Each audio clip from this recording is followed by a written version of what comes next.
Hey, you guys, this is Amber with Amber Poetry and Song again, and I'm coming to share another prophetic word. This comes from something that I heard in the spirit on April 8th, 2023 at 4:15.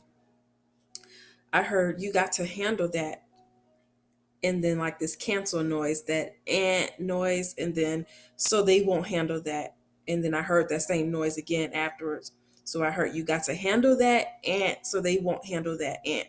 Okay, at 415 means unmerciful, without mercy, merciless. Okay. I was led to Proverbs chapter 5, verses 8 through 10. This is about the pitfalls of immorality, and the focus is verse 9. So, verse 8 says, I'm going to start at 7. It says, Hear me now.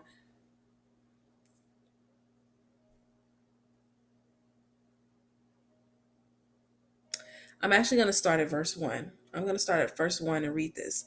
My son, attend to my wisdom and bow thy ear to my understanding, that thou mayest regard discretion and that thy lips may keep knowledge. For the lips of a strange woman drop as in honeycomb, and her mouth is smoother than oil, but her end is bitter as wormwood, sharp as a two-edged sword. Her feet go down to death. Her steps take hold on hell. Lest thou shouldest ponder the path of life, her ways are movable, that thou canst not know them. Hear me now, therefore, O ye children, and depart not from the words of my mouth. Remove thy way far from her, and come not nigh the door of her house.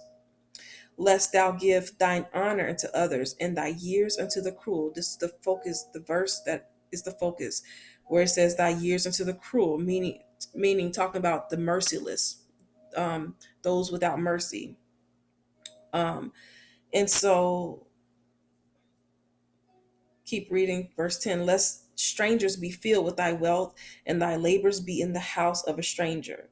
And thou mourn at the last, when thy flesh and thy body are consumed. I want to pause for a second. This this word is concerning strange women, the pitfalls of immorality, and this is not talking about just physically, but also spiritually. Those who worship Baal, it's talking about that. The great whore Babylon, the great, you know, things that are linked to Jezebel. Um, that is looked at as the strange woman, um, but also literally strange women, you know, adultery, strange men, you know. And so it says, um, lest strangers be filled with thy wealth, and thy labors be in the house of a stranger. Verse 8 above says, remove thy way far from her, and come not nigh the door of her house, lest thou give thine honor to others and thy years unto the cruel. And so as I read this, I'm reminded of Israel, of how before the Lord sent them into the promised land, he gave them instructions of what to do and what not to do. And if they did certain things would happen, which would be them being led into captivity for going after her, for you know, going after false gods, because doing so is committing spiritual adultery. And so it's the same way with us, like literally, you know, as it pertains to a strange woman and strange men, remove your way far from them, you know, lest your honor is given to others and your years into the cruel. Lest strangers be filled with thy wealth, and thy labors be in the house of a stranger. And thou mourn at the last, when thy flesh and thy body are consumed, and say, how have I hated instruction, and my heart despised reproof, and have not obeyed the voice of my teachers, nor inclined my ear to them that instructed me. I was almost in all evil in the midst of the congregation and assembly. Drink waters out of thine own cistern, and running waters out of thine own well. Just like in Jeremiah, where it talks about forsaking the fountain of living waters. When you go after strange women and strange men, you're forsaking, for as it concerns women, you're forsaking the fountain of living waters. You know, that God ordained woman that the Lord has chosen for you, has blessed you with. to go after, something that doesn't hold water, broken cisterns, um, something that's false. It says, and running waters out of thine own well. Let thy fountains be dispersed abroad, and rivers of waters in the streets. Let them be only thine own, and not strangers with thee. Let thy fountain be blessed, and rejoice with the wife of thy youth. Let her be as the loving hind and pleasant roe. Let her breast satisfy thee at all times, and be thou ravished always with her love.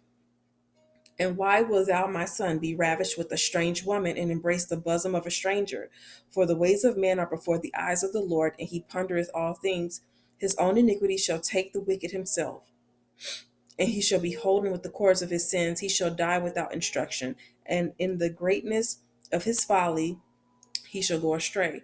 And so the other place I want to go to is Romans chapter 1 and read verses 31 to 32. 31 says, without understanding, this is talking about people being given over to a reprobate mind, basically.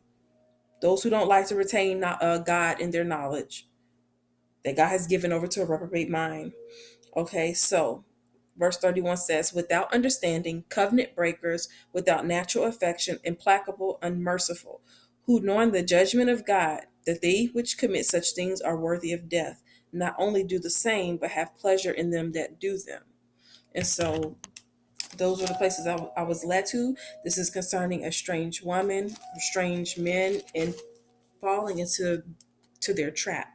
About being faithful to your spouse who God has ordained for you, because falling into snares of adultery and strange women or strange men will cause your honor to be given to others, and for your days on earth to not go well as your wealth and inheritance to be given to strangers. So the Lord is saying with this word, cancel that. And so that's the end of this word. Incline your ears and your way and your paths to wisdom, and not folly, not to the path that will lead to death, whether that's physical death or spiritual death. And so that's the end of this word. I will be back with another one. Peace and goodbye. And I pray that it edified and administers grace into the hearers. Goodbye.